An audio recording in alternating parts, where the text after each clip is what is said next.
At CES 2015, our excitement was more or less centered around one device, an update to a curved phone that seemed to address many of the issues we had with the original. After about a week of testing, I've learned one thing about this iteration. It's basically a few steps forward and one big step back. Well, it's time to find out, because it's Joshua Vergara from Android Authority. What's going on, everybody? And here is my full review of the LG G Flex 2. The design of the G Flex 2 focuses on one particular aspect, the curved screen that makes for what some might call a banana phone. But there are a couple more high points when it comes to this phone's aesthetic. The screen itself has been brought down from its original large size to an accessible 5.5 inches, taking this phone into the territory of current flagship devices. There are no buttons on any of the sides, though the headphone jack and the micro USB charging port are found on the bottom. The button layout instead now takes on the iconic LG placement on the back. The volume rockers flank the power button, and the whole thing is under the camera optics. Having the buttons here has already helped the previous phones for LG, but the curve makes it feel even more natural as index fingers easily rest on that area. The curve on the screen makes the entire phone perch up a bit when lying on its face, but the point of this phone is that you can flex it flat without much fear of anything breaking. And the backing has the self-healing material that is supposed to make superficial scratches fade over time. The only real problem with this backing is that the sticky material is a real fingerprint magnet and will collect dust quite easily because of its static cling. But the back is also removable, giving access to the SIM and micro SD card slots. The curve was already pretty well received in the original G Flex, but with this smaller 5.5-inch screen, it's even easier to handle. Getting from side to side is not that difficult at all because of the thin bezels, and then performing hand gymnastics is pretty easy because of how comfortably the phone rests in the hand.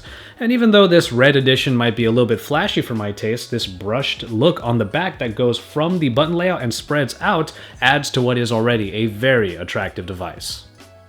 If you are worried about the curve being hard to fit in a pocket, it still fits nice and comfortably in all but the tightest of jeans, so really, it's not that much of an issue. A 5.5-inch screen on the G Flex 2 brings a higher resolution than before to the quality standard of 1080p in this IPS screen.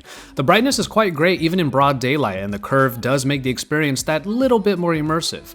Seeing elements scroll along the curve is an effect that still hasn't gotten old, though in real usage it is still subtle enough that you won't notice it all the time. But without the phone being so close to your eyes, the immersive experience is something I'm convinced is only true for huge, high-resolution televisions. An in-house coated screen claims to have even more protection available compared to Gorilla Glass, but thankfully there was a screen protector already installed because I found a scratch on the top right of it after a few days of usage. Nonetheless, colors do tend to have an adequate saturation to them, and this can be adjusted further in the settings, but keeping this 1080p keeps sharpness constant compared to the over-smoothing that was present in the LG G3's Quad HD screen. All in all, I've had a very good time with the G Flex 2 screen, enjoying media on a screen large enough to do so, but also for handling all other tasks like text reading and navigation. One of the surprises at the announcement was the processing package found within. The LG G Flex 2 is one of the first widely available phones to rock the Snapdragon 810, backed by an Adreno 430 and up to 3GB of RAM. Everyone was expecting the performance to be off the charts, and for the most part I can tell you that playing games and performing just about any in-app task is an absolute breeze. Even working with the dual window functionality works quite well, with my typical combination of YouTube and Chrome working well enough for me to work and play comfortably. It's also worth mentioning that issues with overheating when gaming, for example, were not observed in my testing. The phone did get a bit hot, but I never noticed any slowdowns and certainly no shutoffs. Where I see the problems is in the operating system, where LG took an updated Lollipop and slapped it with their GUI, and let me tell you, the results are uneven at best. Where the G Flex 2 was supposed to be a showcase of the Snapdragon 810, we get a choppy experience and even the most basic of tasks within the GUI. Multitasking with the recent app screen will have a routine stutter, and even when scrolling through various elements like the home screen customization screens, I noticed a lack of smoothness that many of us probably didn't expect with this next generation processor. I even went so far as to install the Google Now launcher to see if things would change, and sure enough, I thought that the animations in it moved along a little smoother, and I overall preferred that experience to the GUI. Now perhaps I'm being a little too harsh on my review unit, which came chock full of bloatware that is typically installed on Asian handsets. With that in mind, I will definitely check out a Western release of the phone when they come out and report back if anything has changed. Hardware on the G Flex 2 brings the essentials and not too much more, which does tend to be a good thing. Removing the back cover gets you access to the microSD card slot, which allows for expansion of the 16 or 32 gigabytes of onboard storage. And it should come as no surprise that the curved battery is not replaceable. All of the connectivity options are available, including NFC and Bluetooth, though this review unit from Korea didn't connect to LTE networks on T-Mobile for me. Call quality was pretty standard, getting adequately loud on the receiving end with no complaints on the other side. And the rear-facing speaker is just about as standard as you can get, though the upward curve on the bottom portion does keep it from getting completely stifled by the table that it's sitting on.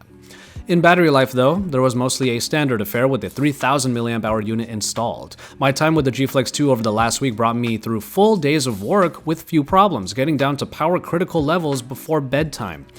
The power usage day, where I took a lot of pictures and then played quite a bit of GTA Chinatown Wars, remains my main example, allowing me just over 3.5 hours of screen on time, which is pretty good, considering that lowered usage will get you pretty far if you're a little bit more frugal with it. I won't go as far as to say that the LG G Flex 2 is an overachiever in the battery department, not by any means, but having the screen kept at 1080p resolution, something a little bit more conventional, makes this even out its longevity when compared to the LG G3, which had Quad HD resolution. Though the camera experience in the G Flex 2 has gotten a bit of an update in mostly speed, quality seems to still be on par with other high-end competitors. The app is quite simplistic, taking on a minimal interface that requires you to tap the point of focus, and once it's focused, well, you get your shot. This is due to the laser-guided autofocus that makes this one of the fastest cameras to use in the market today. Unless you have a subject running around the frame, you'll get your picture in seconds flat with little issues. Other modes include a burst mode that is triggered by holding down the shutter button, panorama mode, a dual shooting mode that uses both cameras in the same shot, and HDR that does enhance backlit subjects and puts a little bit of extra color into the photos. The biggest update to the camera experience centers around the self-portrait taker, who will be able to use the 2.1 megapixel front-facing camera to quickly and easily review the shot by moving the phone downward in a natural curve. Picture quality though is pretty uneven considering the lighting in one scene. In my camera shootout, I found that while there were good shots captured in broad daylight, going indoors already showed a big change in the detail capture and even the color saturation. Subjects that were supposed to have very vivid colors tend to get washed out, for example. As the scene loses lighting, the pictures get noisier, making this a less than ideal companion to have in lower light indoor situations, like at parties. Despite OIS Plus helping with the general jittery movements in photo and video, it and the laser-guided autofocus are about all that differentiates this camera from others, considering its mostly standard quality. As I already mentioned before, it's the software on this phone that seems to make up the performance issues with the G Flex 2. Even though it had been updated to Lollipop, it just doesn't seem as though the GUI has really been optimized to its fullest potential on the Snapdragon 810. That said, there have been a few changes to the way it looks because of Lollipop. The recent app screen has been changed to a Rolodex Lollipop style, and the notification dropdown now uses cards. But seeing the original style in the quick settings atop those notifications already alludes to the GUI's biggest detractor, that it is still mostly the same, inside and out. The app drawer has the same style, now very cluttered by the sheer amounts of extra applications that were installed on my version of the phone.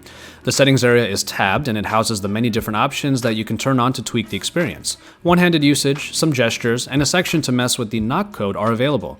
Speaking of the knock code, it returns and is still a pretty nice way of unlocking the phone from the prone position.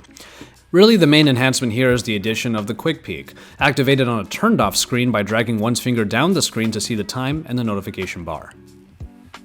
If you're already a veteran user of the GUI and some of the aspects like the dual window really speak to you, then you're probably going to have a pretty good experience with the G Flex 2.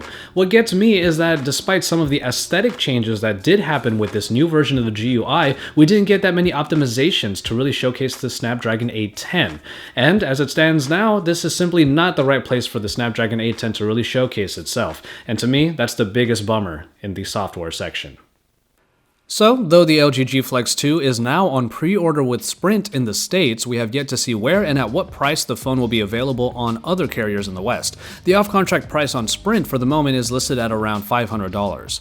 Though the LG G Flex 2 has proven that curved displays can definitely work for flagship smartphones, the only competitors with a curved display thus far is the Samsung Galaxy Note Edge and whatever Edge device we might see from them at the upcoming Mobile World Congress at Barcelona.